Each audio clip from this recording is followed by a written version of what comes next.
1976 წელს კარლო ჩიპოლამ, ეკონომიკის ისტორიის პროფესორმა, სოციალური კანონი ჩამოაყალიბა, რომლის მიხედვითაც ადამიანები შეგვიძლია 4 კატეგორიად დავყოთ. პირველია უთავბოლოები, მეორე ჭკვიანები, მესამე ბანდიტები, ხოლო მეოთხე სულელები. სულელი ადამიანი ყველაზე საშიშია და ჯგუფურად იმაზე უფრო ძლიერია, ვიდრე მაფია ან კომუნისტური ჯარი. ასე გვაფრთხილებდა ჩიპოლა. ამ დასკვნამდე მისასვლელად საჭიროა, რომ ადამიანთა სიბრიყვის 5 ძირითად კანონს გავეცნოთ. პირველი.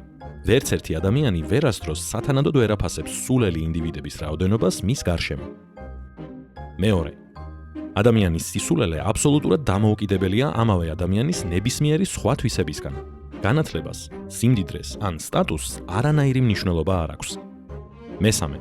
სულელი არის ის, ვინც ზიანს აყენებს სხვა ადამიანებს და ამით თავად არანაირ სარგებელს არ ნახულობს. მეოთხე. არასულელი ადამიანები ვერასდროს აფასებენ სულელი ადამიანების ზიანის მომტან პოტენციალს და ავიწყდებათ, რომ სულელთან საქმის დაჭერა ძვირად დაუჯდებათ. მეხუთე. სულელი ადამიანი ყველაზე საშიში პიროვნებაა, უფრო საშიში ვიდრე ბანდიტი. სულელი ადამიანები მუდმივად აზიანებენ საზოგადოებას, თუმცა მხოლოდ ეს როდია. ამას აკეთებენ გაურკვეველი მიზეზებით. მათი ქმედებები აკვირვებს, აბრაზებს და იმედს უცრუებს ყველა სხვას. არ არის რთული საჯარო მოხელეებს, გენერლებს, პოლიტიკოსებსა და სახელმწიფოების მეთაურებს შორის სულელების პოვნა, რომელთა ზიანის მიყენების უნარით საგანგაშოდ იზრდებოდა იმ პოზიციის მნიშვნელობის მიხედვით, რომელიც ეკავათ.